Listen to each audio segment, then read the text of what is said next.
Olá, minha amiga, meu amigo, hora da nossa conversa nesta quinta-feira, 2 de outubro.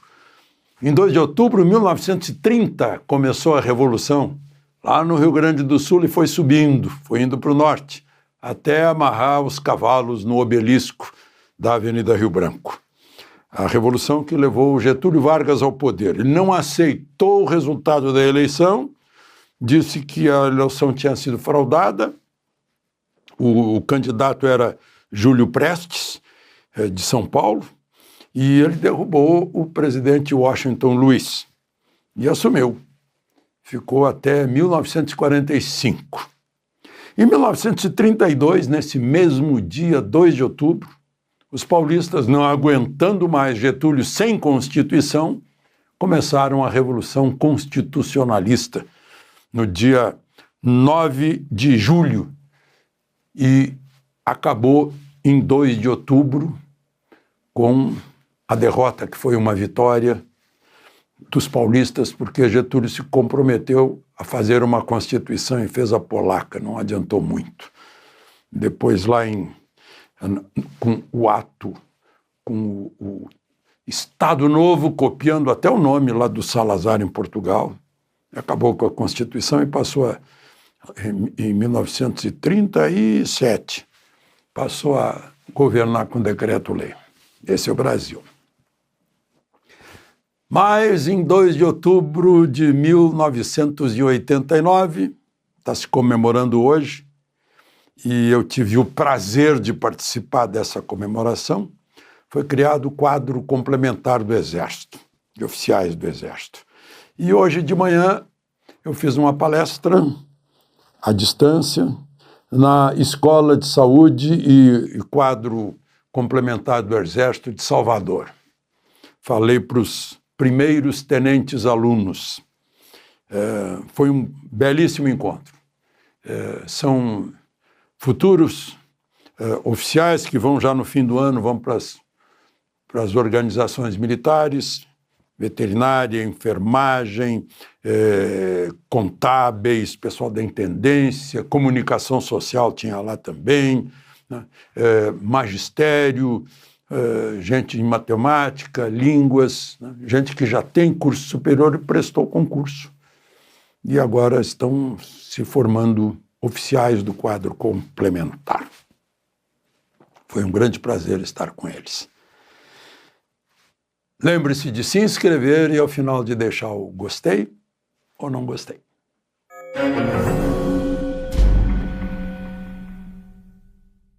Esqueci de dizer, né, que a patronesse do quadro complementar é a Maria Quitéria dos Anjos, a baiana que se vestiu de homem para batalhar na Guerra da Independência do Brasil.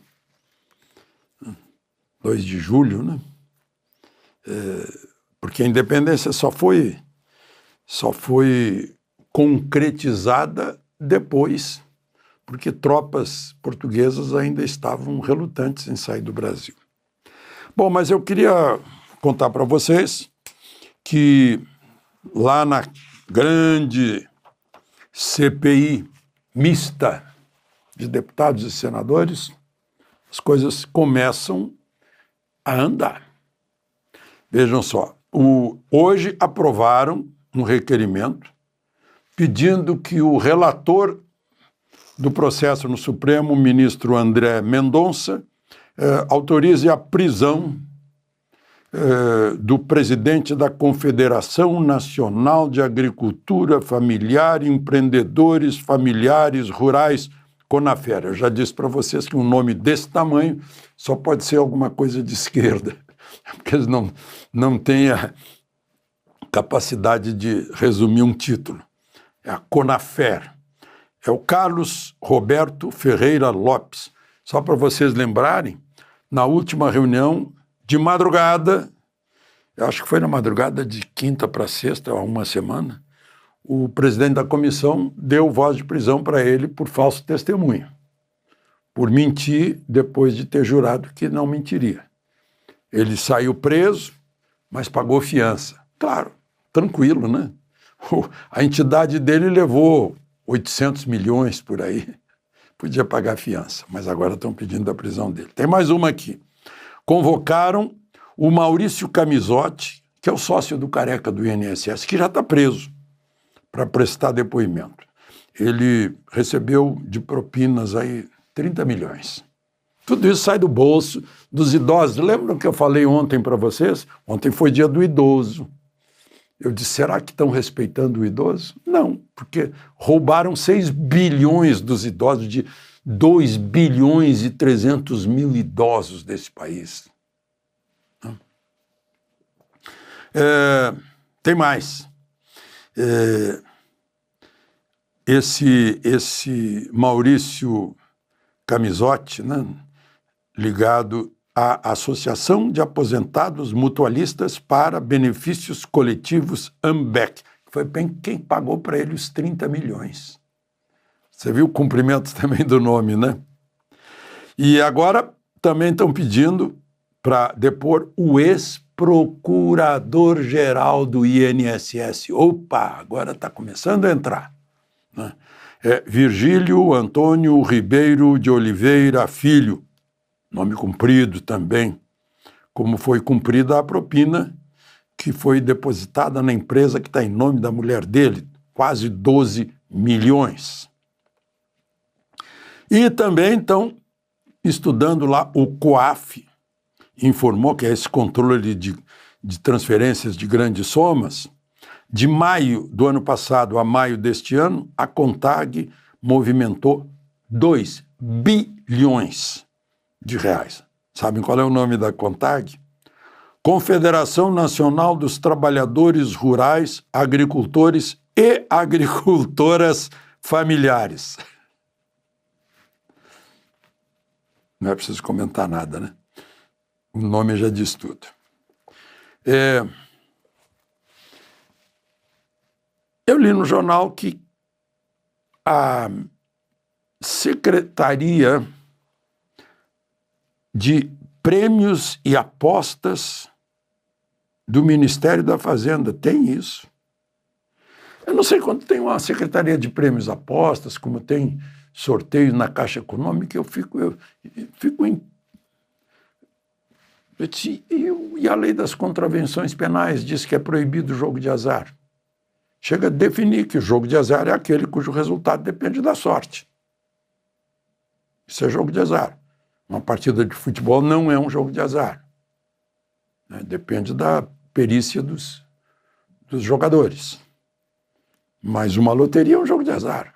Depende do acaso, ou do azar, acaso, sorte, é tudo sinônimo. Bom, mas o que eu queria mostrar, essa secretaria baixou uma portaria para seguir decisão do Supremo que foi motivada por sugestão do Tribunal de Contas da União, porque descobriram que o pessoal que recebe Bolsa Família está pegando um dinheirão para apostar, chamam de bet. Bet é aposta, basta traduzir do inglês para o português, que a aposta é eletrônica, via digital. Gente, vocês se deram conta que quem está apostando o que ganha no Bolsa Família está jogando fora, né, o dinheiro do imposto de alguém que suou e trabalhou para pagar esse imposto. Cruzes. Olha o tamanho da injustiça. Alguém trabalha, sua e paga imposto. Esse imposto o governo pega e paga para o Bolsa Família, o bolsista. E o bolsista pega o dinheiro e aposta. E perde, claro. Que apostar é a mesma coisa que jogar dinheiro fora. Eu nunca apostei, né? Portanto, nunca deixei de perder. Se eu nunca perdi é porque, então, ganhei, né? Agora, uma sugestão. O governo está impedindo essa portaria, está mandando que as empresas de apostas permitidas, embora a lei das contravenções penais, Isso é Brasil. As empresas de apostas têm que agora pegar um instrumento digital que faz o casamento entre o cadastro do apostador e a sua vida de recebedor da Bolsa Família. E aí é obrigado a impedir. Quem recebe Bolsa Família não pode fazer aposta eletrônica. Pelo menos para proteger a justiça, que está sendo usado o dinheiro de alguém que pagou imposto, que trabalhou para pagar imposto. Aí eu fiquei pensando, vou dar uma olhada no Código Eleitoral só para ver uma coisa. Artigo, se vocês quiserem ver também, artigo 299. É crime dar dinheiro para obter voto. Dá 4 anos de prisão.